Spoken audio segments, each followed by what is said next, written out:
Me presento porque lo que voy a hablar es un poco el denominador común de todos los que llegamos como adultos a ser diagnosticados Asperger.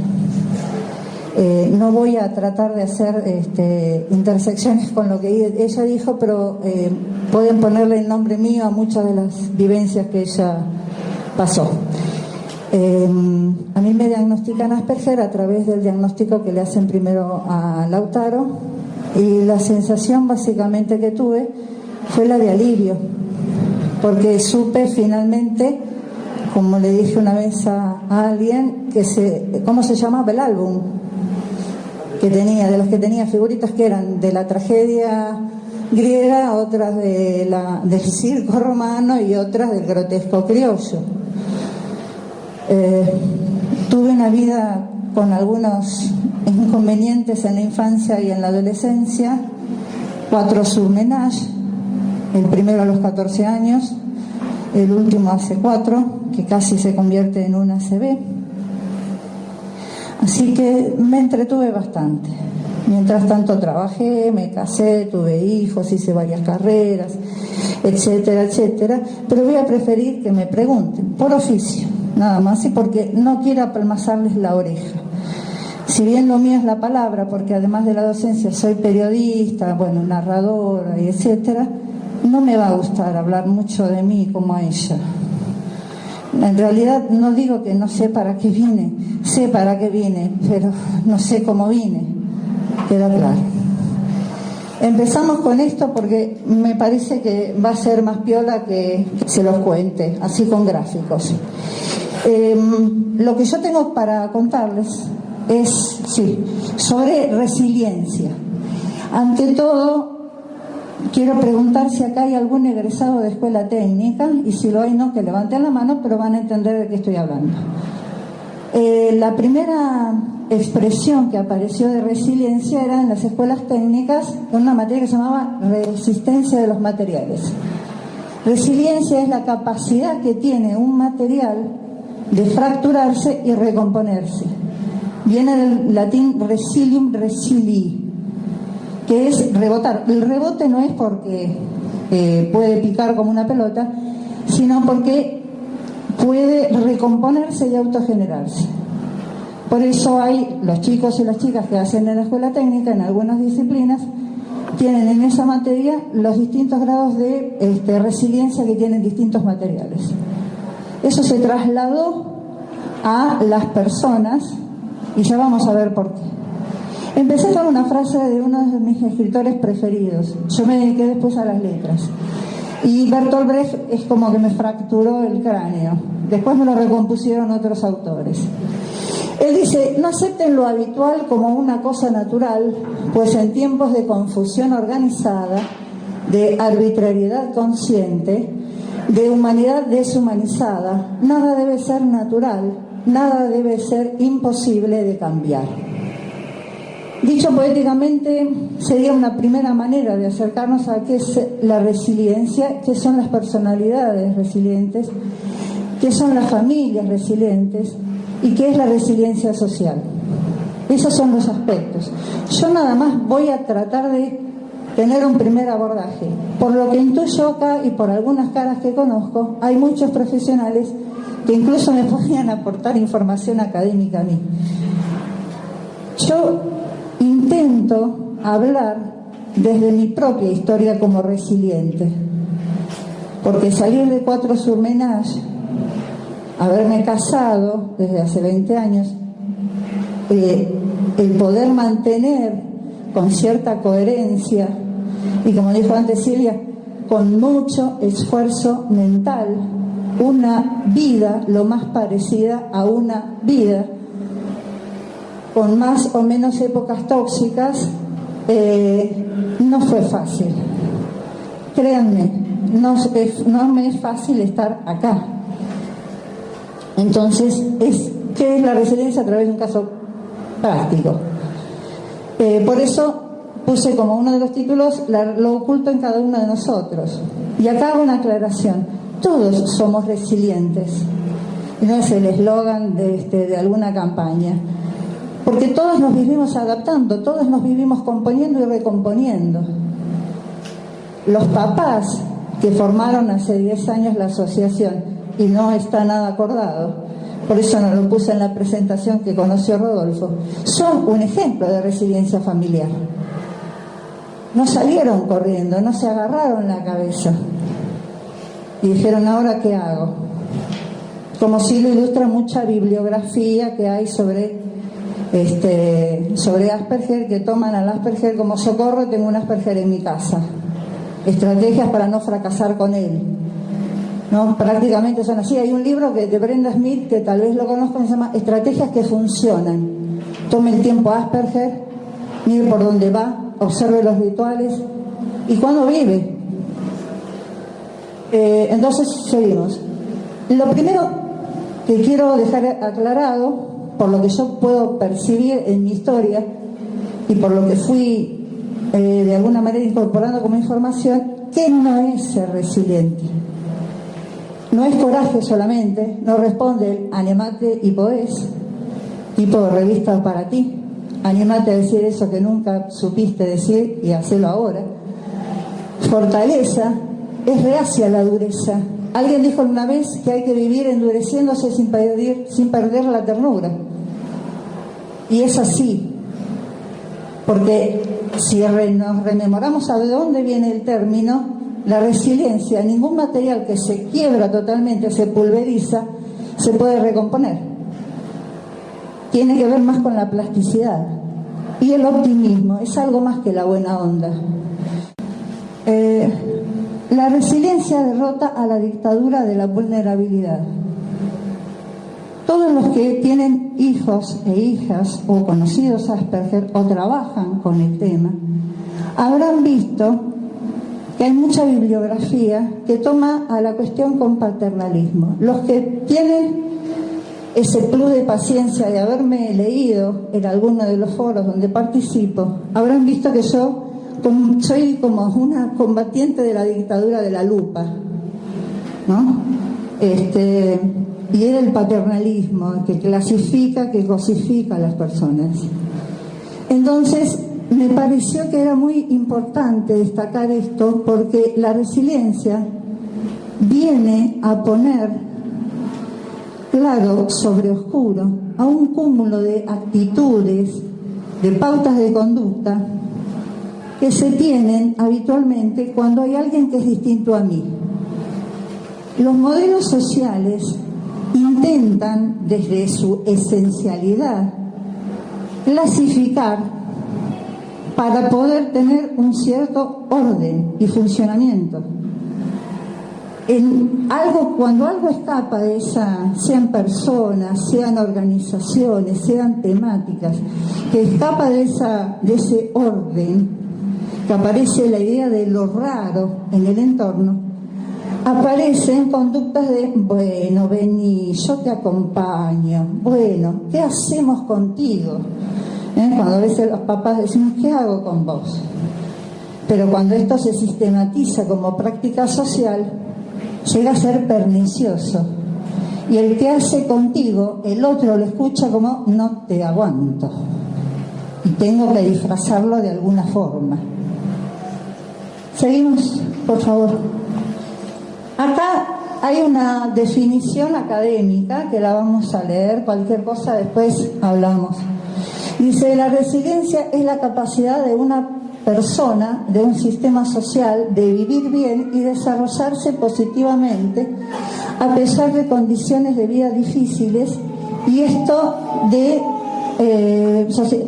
manera socialmente aceptable. Es un poquito lo que yo dije antes. Seguimos. Los componentes, lo puse como una ecuación, porque yo entiendo la resiliencia como una unidad dialéctica o como una fracción, donde hay un reconocimiento, una suma de reconocimiento, adaptación, a la que le saco la resignación. El resiliente no se resigna. Yo nunca me resigné a ser distinta. Prefería, como decía ella, irme, mirar desde afuera, aunque estuviera adentro. Pero nunca me resigné. Me la banqué solita. Y por cada obstáculo, o sea, ante cada obstáculo ante tengo que ir a comprar y no me acuerdo lo que tengo que ir a comprar, ante tengo que dar un parcial y no sé cómo empezar a escribir, ante cada cosa. Todo eso repartido con una proporción equitativa de coraje, fortaleza y optimismo. Después voy a agradecer que me pregunten de esto, porque yo funciono más si me preguntan. Y si me preguntan despacito, yo entiendo. Seguimos.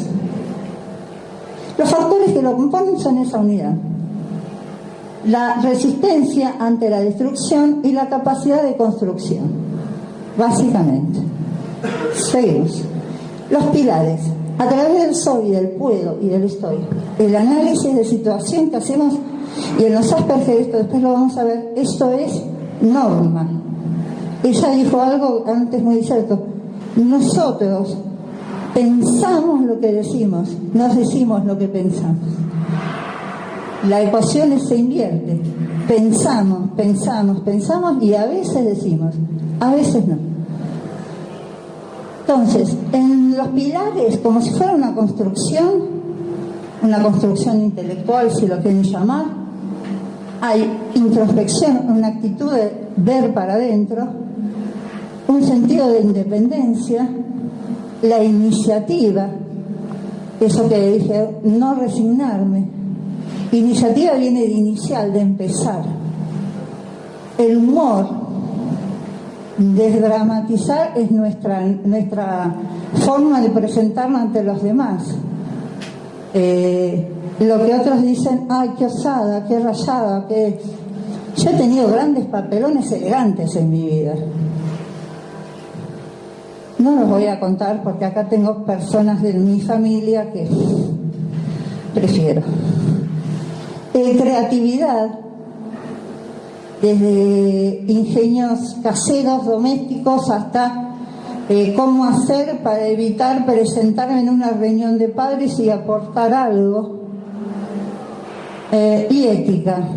En muchas bibliografías se habla de que los resilientes, y en esto empezamos a acercarnos al tema de resiliencia, la relación entre resiliencia y Asperger.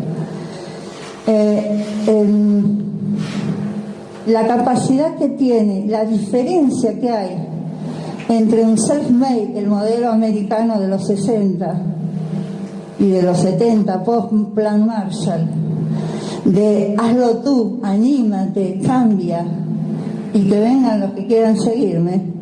La gran diferencia, la matriz que lo diferencia, es precisamente la ética, no la moral, la ética. La diferencia entre ética y moral, que la ética parte del convencimiento, de la convicción, de la esencialidad de la persona. La moral es una pauta impuesta, a la que uno dice aceptar, pero que en algún momento tal vez haga crisis y ahí se desparraman los melones, como dirían en el campo. Seguimos. Bueno, los procesos protectores. ¿Qué es lo que acompañaría, el abrigo, el ponchito que se pondría a la resiliencia para que empiece a caminar en medio de tanta tempestad? Son los que reducen las repercusiones del riesgo. Ante una determinada situación, un obstáculo, por ejemplo, no quiero autobiografiarme, pero por ejemplo, yo hubo un momento de mi adolescencia en la que era tratada por epilepsia y tomaba una medicación bastante fuerte que me dejaba literalmente como con la cabeza convertida en un trompo. Eran las medicaciones que se daban antes. Los procesos de protección que encontraba, los mecanismos de protección que encontraba era en esos momentos, prefería no hablar, prefería organizar una síntesis, no sé, determinadas cosas. Los procesos protectores que promueven la autoestima. Acá empezamos a darnos cuenta de la relación que hay intuitivamente entre Asperger y resiliencia. Y me parece que está bueno que este espacio y los que vengan sirvan para desmitificar. Por varias razones. Primero, porque ninguna sociedad crece maduramente sobre los mitos. Segundo, que los mitos lo que hacen es potenciar las reproducciones más jodidas que tienen los patrones de conducta. Y después, por lo que todos ustedes saben, y tal vez sepan seguro mejor que yo, crean oportunidades. Vivimos la resiliencia viendo cómo podemos hacer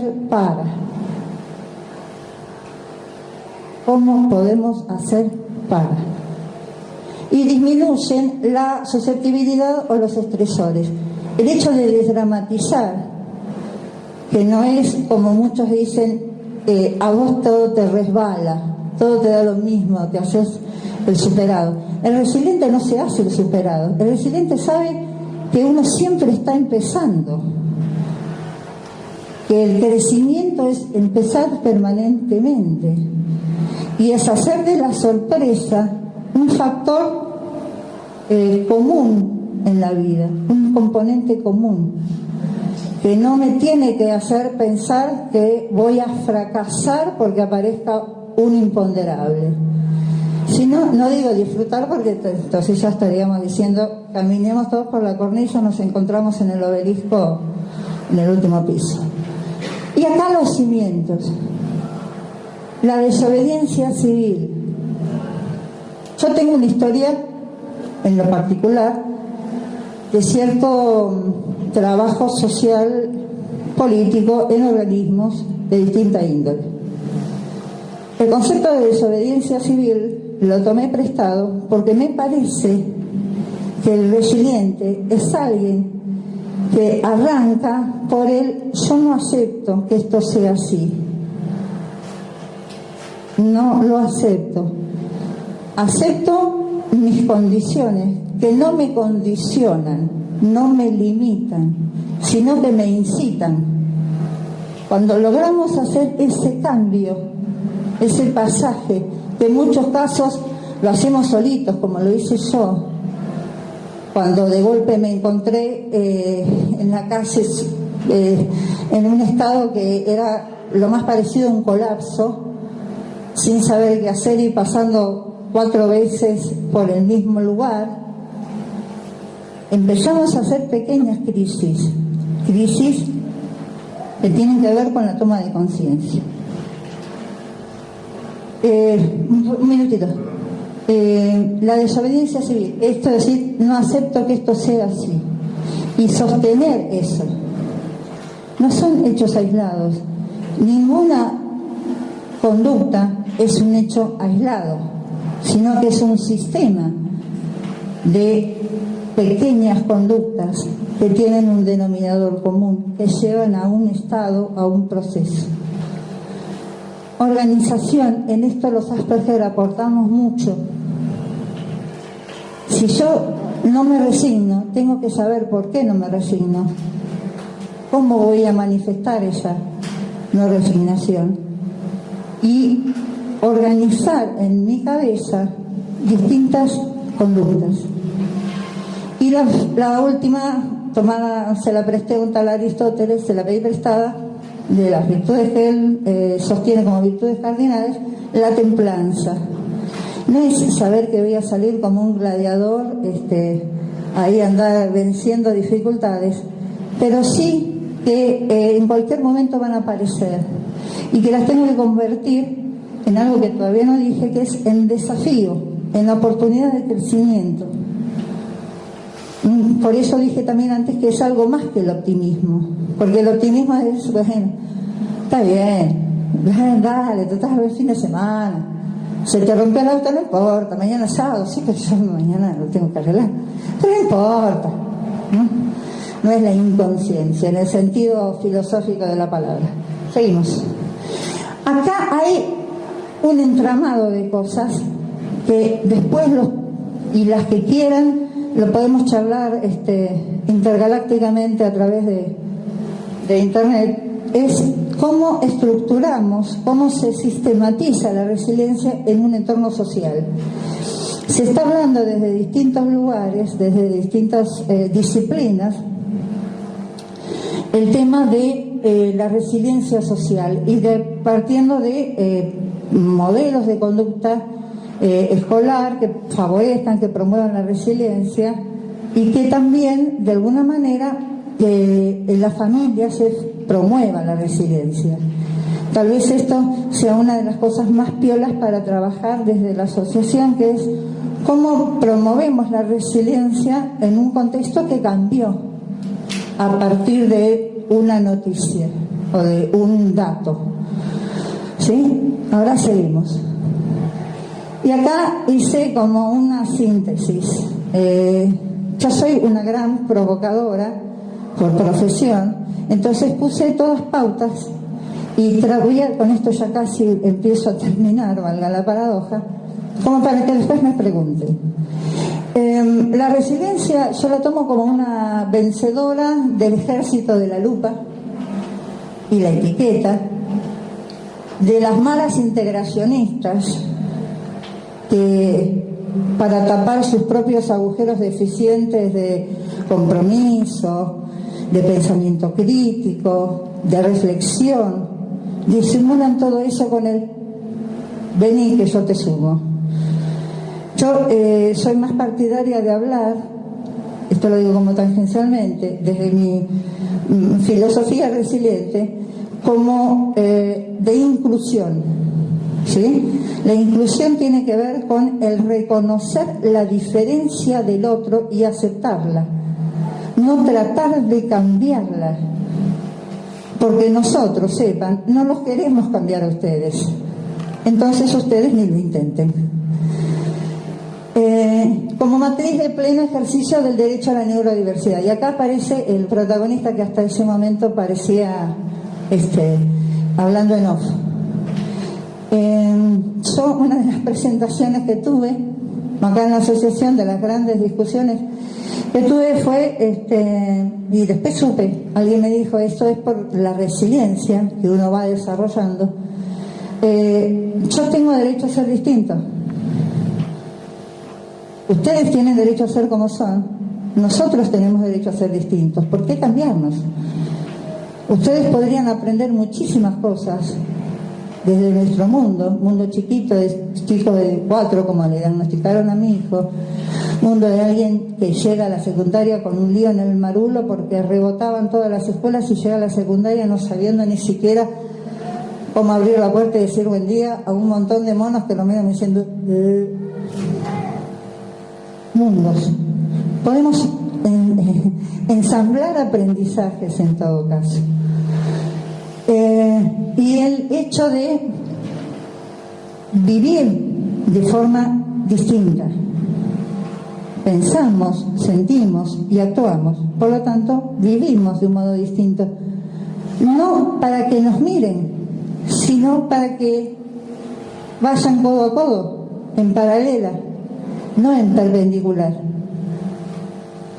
Si hasta ese momento en que no supimos que éramos Asperger, no se nos planteó, a lo sumo veíamos rarezas, como dicen, cuando llegan acá los papás y las mamás y ven que algunas cosas no andan y empezamos a sacarnos la angustia y la preocupación. Yo acá soy conocida porque soy una de las primeras que digo, déjalo que sea, no intentes cambiarlo porque seguro que él no te va, o ella no te va a querer cambiar. Y por ahí estaría bueno que en vez de llegar a pensar ¿por qué no hablan?, sepamos, como dijo un tal Waslavic, que no es posible no comunicar y que a veces comunicamos más desde la no palabra. Digo, por ahí estoy equivocada. Seguimos. Nos quedan 4, Susana. Sí, 4 minutos. 4 minutos. ¿4 minutos? ¿Eh? ¿4 minutos? Sí. Con uno me alcanza. Espera que no sé qué pasa, que se me escapa. No, ya está. Es listo. Y ahí está. Con eso ya estoy terminando. Nuestro desafío no radica en integrarnos al mundo del que ya somos parte. Sabían que estábamos acá, ¿no? A través de sus múltiples y diversas formas. Debiéramos resilientemente promover nuestro derecho a la neurodiversidad, que por otra parte bien le aportaría al mundo para quitarse lupas, prejuicios y faulas. Bueno, abajo el nombre de la fulana que habla y la dirección de correo electrónico, que después va a estar por ahí. Bueno, creo que eso es todo, me parece.